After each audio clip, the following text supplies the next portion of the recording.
sind wir in Estland. Das ist eine ziemlich interessante Grenze.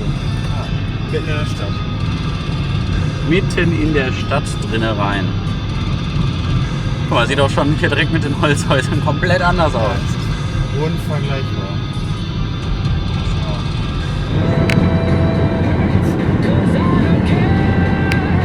Upgrade für die Bushaltestellen.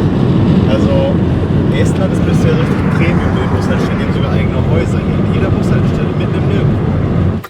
So, wir sind da. Wir sind in Tartu und stehen gerade vor Pyhaste.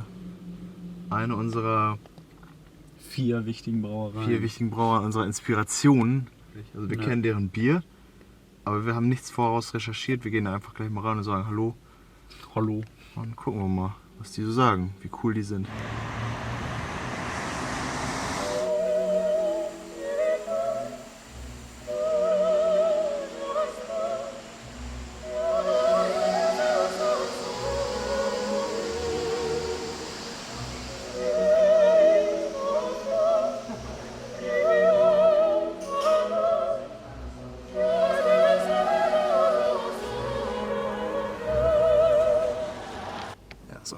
Also ich würde sagen, wir können den Urlaub jetzt beenden. Wir fahren jetzt zurück. Das war das geilste Erlebnis bisher. Aber wir sind da aufgetaucht, haben durch das offene Tor auf so einem Hinterhof irgendwo in Tartu so ein paar Leute gesehen und haben so hingewunken und die kamen zu uns.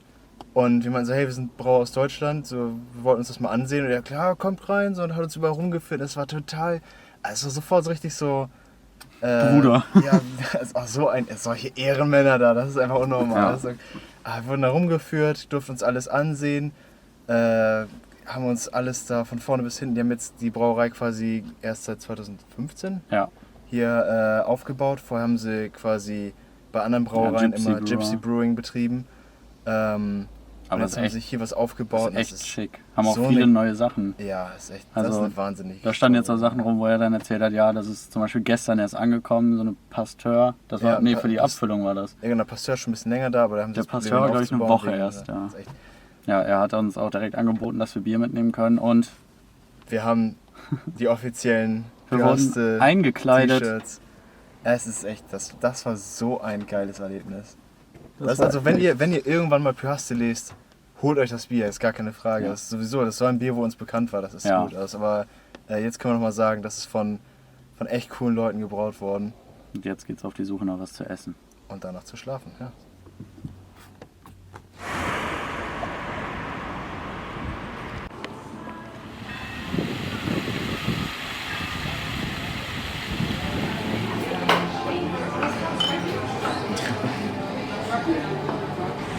Da standen wir gerade noch.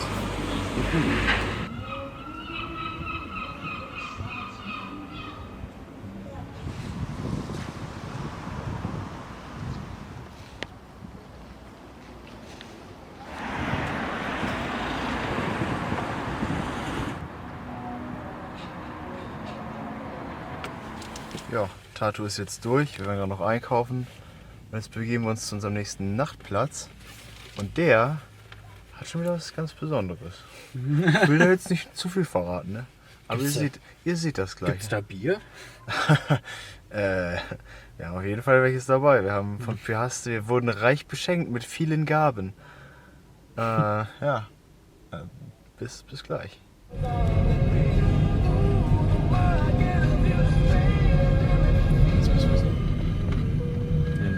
Noch weiter. Nein, da vorne rein.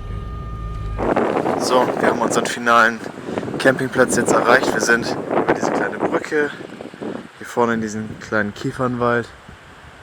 Und jetzt stehen wir da mit den Zelten direkt am Meer. Nur, dass das hier kein Meer ist, sondern ein See. Und das da drüben auf der anderen Seite in 20 Kilometer Entfernung, das ist Russland. Näher werden wir Russland wahrscheinlich nicht kommen auf dieser Reise, aber wir versuchen uns Russland ein wenig zu nähern, spirituell, indem wir russisches Bier trinken.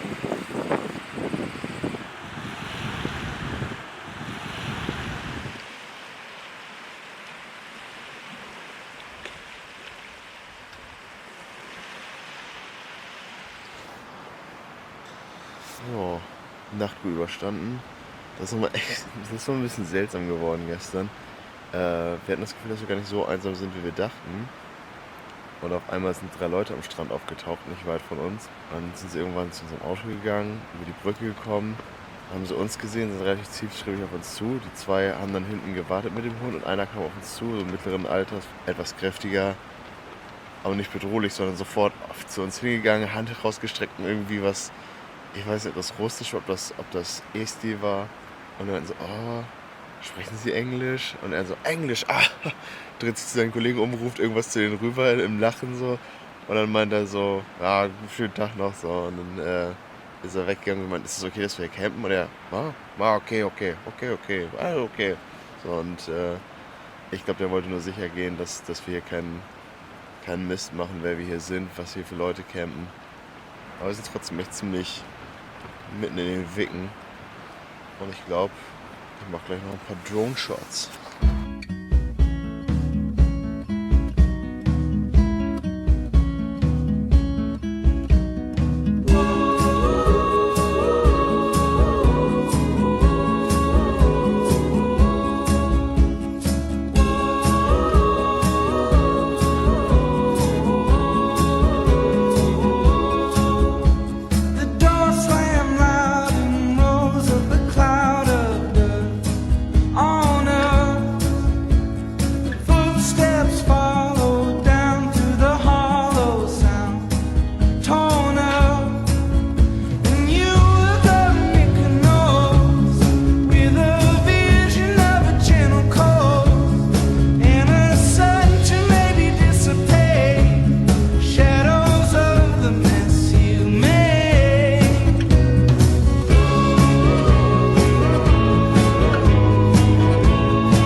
Da ist die Anlage.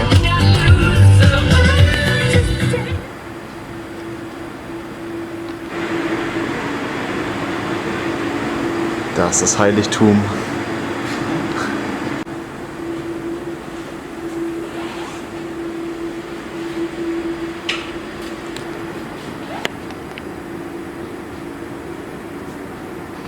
Ist echt eine richtig schicke kleine Brauerei. Das ist echt richtig schick. Ja. So ein richtig kleines altes Farmgebäude. Ja, 10 Hektoliter Sudwerk. Ich meine, guck mal, wie klein die Tanks sind und wie viel Platz da oben noch ist. Ja.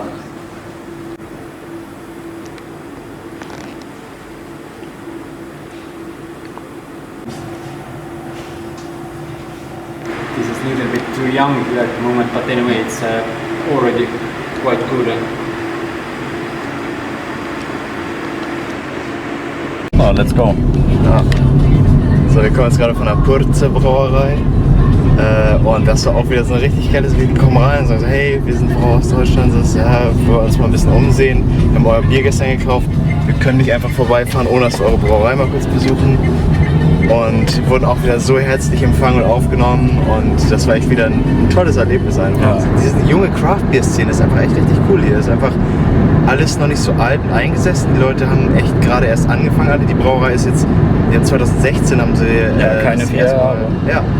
Und du merkst doch, die haben noch richtig Kraft, die wollen richtig wachsen. So. Die haben richtig die Energie noch. Das ist richtig schön zu sehen. Das ist einfach, hier ist alles alive and kicking.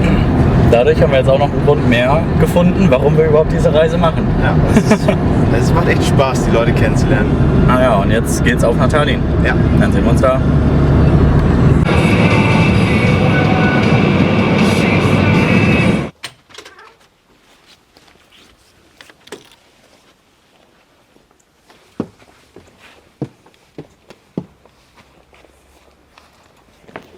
Tschüss. So, wir sind jetzt in Tallinn angekommen. Haben hier so ein nettes kleines Garden, Hostel, Hotel, Campingplatz Gemisch gefunden. Ist ein richtiges Hinterhofding, also das erwartet man gar nicht von außen. Wir waren noch nicht sicher, ob das hier ist überhaupt. Aber hier bleiben wir jetzt die Nacht und dann gehen wir gleich mal ein bisschen in Tallinn auf den Svutsch. Gucken uns alles an. Und ja, komm. Ja, okay, los geht's.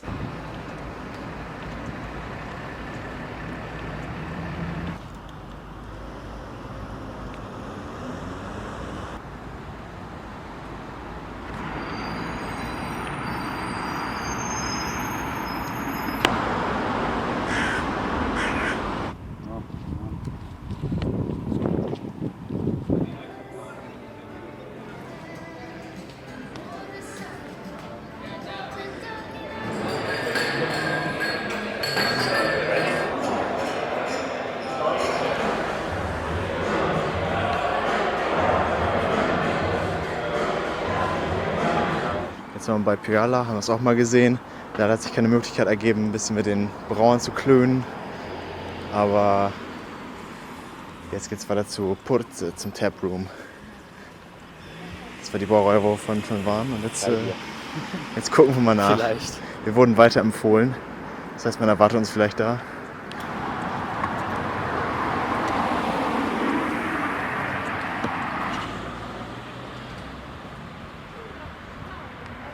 Das ist der Place to be. Scheinbar. Hey, don't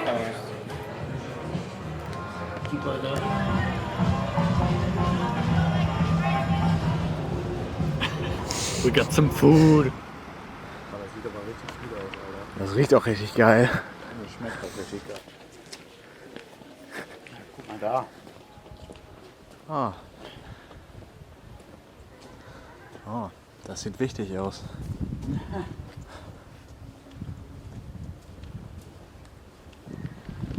Tallinn ist übrigens sehr streng. Man darf nach 11 eigentlich nicht mehr laut auf der Straße unterwegs sein. Man darf nicht mehr trinken. Man darf nicht mehr Was will er? irgendwas machen. Ich erkläre gerade Tallinn. Wir gehen jetzt hier links runter. Eigentlich sind wir noch auf dem Weg nach Hause. Aber wir sehen überall coole Dinge. Und wir haben eigentlich fast gar kein Geld ausgegeben. Das lag daran, dass wir coole Leute kennengelernt haben. Ja, liegt dann Das lag nicht an uns, das lag an den Leuten, die wir kennengelernt haben, ja. Naja. Ja, ist natürlich, weil wir es wissen. Das ist aber so, hier waren wir vorhin schon, wir kennen uns doch hier aus, ey. Google Maps braucht uns nichts vormachen. Der braucht schon mehr als 6 Stunden in Tallinn. 5 Minuten, ich habe mich hier heimisch gefühlt. Allerdings würde ich mehr als 6 Stunden hier verbringen gerne. Ja, doch. Tallinn ist echt ein Ort, wo man bestimmt länger als 6 Stunden verbringen kann, auf jeden Fall. Ja. Das ist auch wieder einer der Orte, wo ich sagen würde, ich würde gerne nochmal hier. Wow. Das ist das größte Lob, was man irgendwie bekommen kann, glaube ich. Von uns auf dieser Ja. Reise.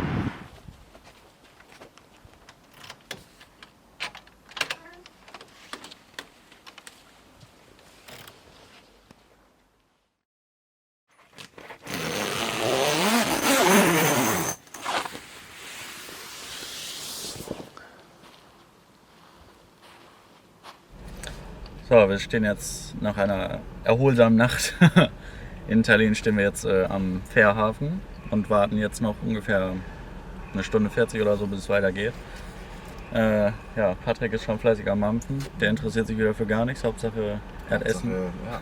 Erstmal eine Basis schaffen und dann geht's weiter von da aus. Ja. Willst du mich verarschen? Ja, und dann sehen wir uns vermutlich gleich auf der Fähre irgendwann, wenn wir hier die Wartezeit überbrückt haben. Grüße gehen raus an Christian, der mich jetzt nicht aufhalten kann.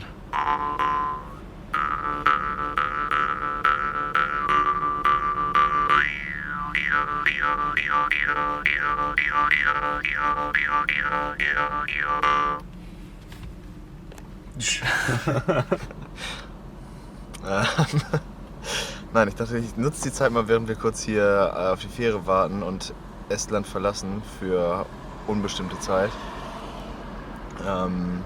Erzähle ich eine kleine Anekdote aus meinem Nähkästchen. Ich weiß nicht, ob ich aussteigen soll, weil ich es nicht hören will. Nein, das ist die Geschichte, wieso dieser Kanal überhaupt mit Estland verbunden ist. Ach so. Ich bin vor einiger Zeit, als ich mit dem Abi durch war, bisschen reiselustig gewesen, bin auch nirgendwo hingefahren und irgendwann dachte ich so, ach scheiß drauf, wenn keiner von meinen Freunden mit will, dann nehme ich einfach die Hängematte und dann fahre ich nach Estland und camp da einfach für eine Woche wild und lebe da in der Hängematte und meine Mutter meinte so, nee, das wäre, ich würde mich da nicht wohl bei fühlen, dann nachher frisst dich ein Bär oder sowas. Und da ich sowieso nach einem Kanalnamen gesucht habe und ich schlecht mit Entscheidungen bin, habe ich die ganze Zeit gedacht, wie nenne ich den Kanal, ich wollte irgendwas mit Barfuß machen, das war so, Barefoot war schon komplett überbewertet, das waren ja schon 1000 Kanalnamen so. Dann dachte ich, okay, Bärenfuß, so Barefoot, aber das gab es auch schon deutlich häufiger, als ich gedacht habe. Und ich so, okay, was ist mit Barefoot? Und deswegen heißt der Kanal jetzt so. Creativity 1000. Das ist, ja, ich denke gerne um Ecken. Also nee, aber das ist so der Grund. Und jetzt sind wir tatsächlich in Estland gewesen und haben wild gecampt. Mit dem Dacia. Das war. Aber sind nicht zu Bärenessen geworden. Nee, zum Glück nicht. Aber ja, wir hätten die Gelegenheit gehabt. Und das ist interessant, dass es jetzt nach 3 Jahren so weit gekommen ist. Ja, dann war es das jetzt von uns in Estland. Und wir sehen uns in Finnland. Ist das ein dickes Ding da? Frag mal Nina Sonnenschein.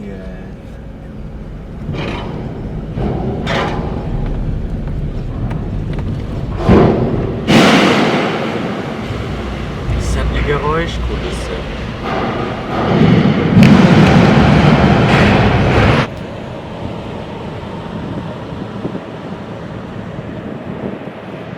Da liegt Tallinn vor uns. Ja, das ist von hier aus echt größer, als ich gedacht habe noch.